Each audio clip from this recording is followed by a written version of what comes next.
cherché des petits livres, notamment des livres sur le Sacré-Cœur de Jésus, la Divine Miséricorde.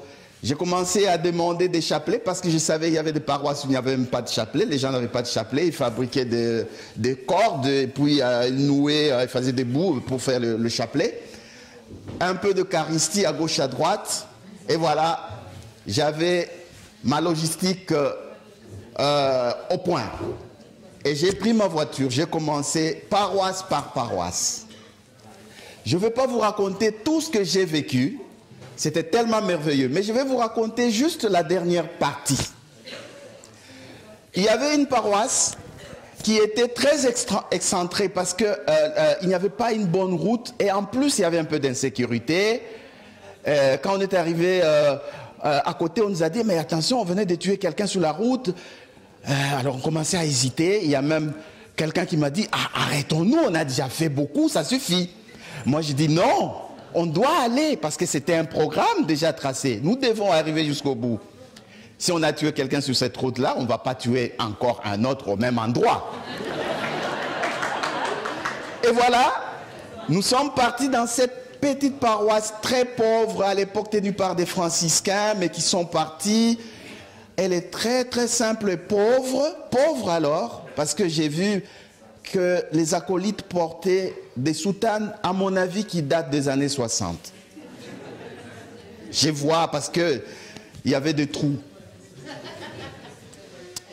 Et voilà, on a réuni des gens, nous leur avons parlé de la vraie vie en Dieu, et le curé va me dire, ah mais tu sais, il y a une petite communauté là, des Pygmées. Vous connaissez des Pygmées? Vous entendez parler ou vous avez lu dans des livres? Alors moi j'ai dit, mais les Pygmées? Ah, j'étais très embarrassé. Qu'est-ce que je vais faire des Pygmées? D'abord la langue difficile et puis bon, vous voyez, c'est des gens qui sont rejetés. Mais il a dit, oui, mais tu vas comme tu as fait ici. J'hésitais quand même, mais je suis parti. Nous arrivons chez les Pygmées, il n'y a pas d'église. Il y a juste une petite école et on choisit une classe pour faire la projection et notre conférence. Alors j'étais toujours timide là. Je dis, il y a ça, je ne sais pas à quoi ça va ressembler. Il y avait beaucoup d'enfants, c'était plein. Il n'y a pas de porte ni fenêtre, il y a des trous. Mais même les trous étaient pleins, remplis. Les gens n'avaient pas d'endroit où s'asseoir. Je n'avais pas d'endroit où placer mon rétroprojecteur, disons mon écran.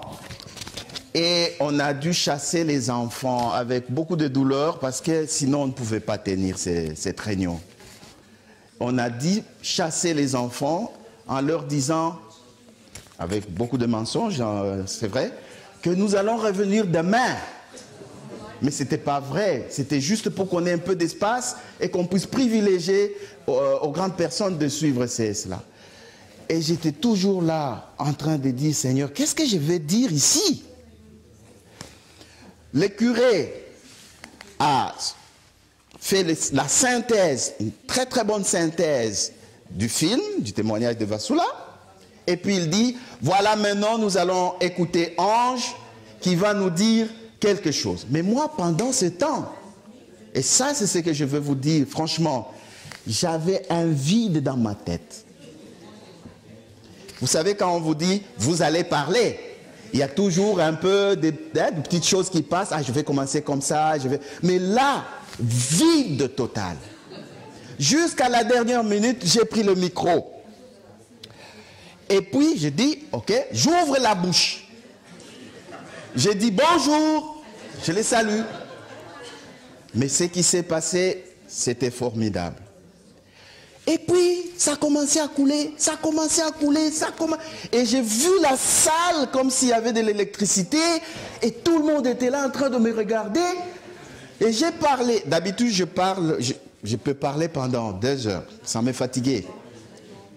Mais j'ai parlé pendant 20 minutes, et 20 minutes après, plus rien.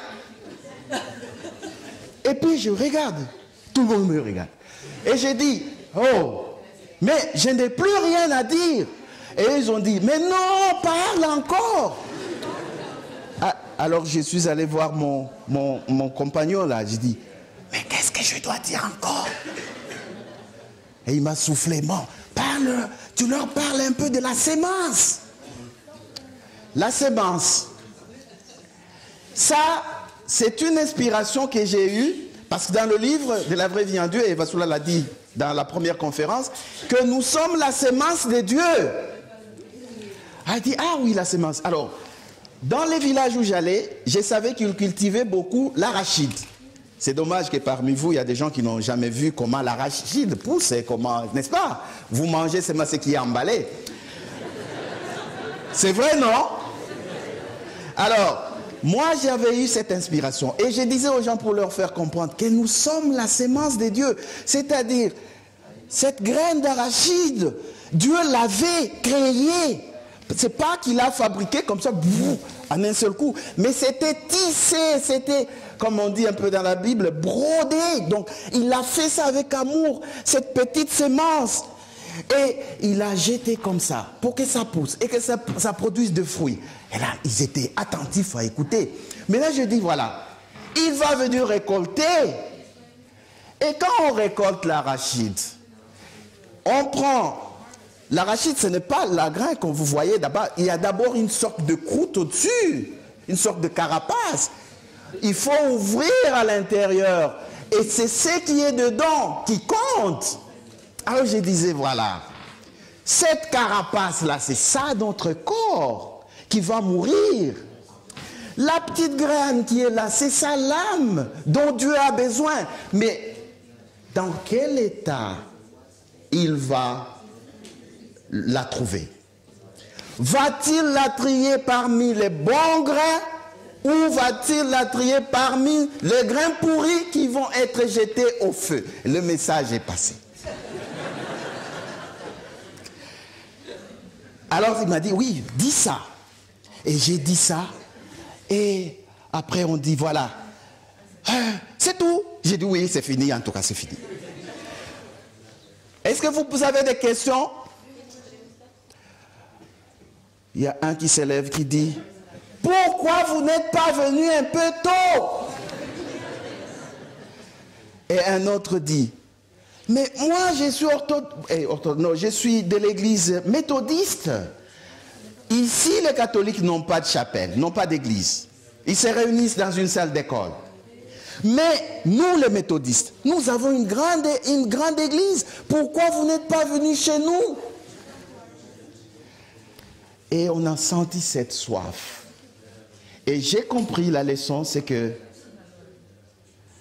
l'image que je me suis fait, c'était que c'était des âmes affamées. Des âmes qui avaient soif de la parole de Dieu. Et c'était comme si Dieu avait ouvert un robinet, il a mis un petit réservoir, c'était moi le réservoir, et il a mis sa nourriture, et il a ouvert le robinet, ils ont tout bouffé, et à la fin il n'y avait plus rien, même pas une goutte. Mais tellement qu'ils avaient faim, ils voulaient en avoir encore plus. Alors je me tourne vers vous, mes frères et sœurs, parce que ce que j'entends, vous dites, ah, ici chez nous en Europe, la rationalisation des choses, le rationalisme, et ceci et cela, ça ne passe pas. Eh bien, venez chez moi. Chez moi, ça passe. À moins que mon Seigneur me dise le contraire. Est-ce qu'il y a une différence entre l'âme de ces pygmées et l'âme d'un Américain? Et si ces âmes sont les mêmes, alors pourquoi vous n'en voulez pas plus? Allez, venez chez nous. On nous dit ici, une seule âme gagnée, ça fait la joie du ciel. Venez chez nous. Nous, on est ouverts. Le terrain est libre et il y a beaucoup d'affamés. Voilà, c'est par là que je termine.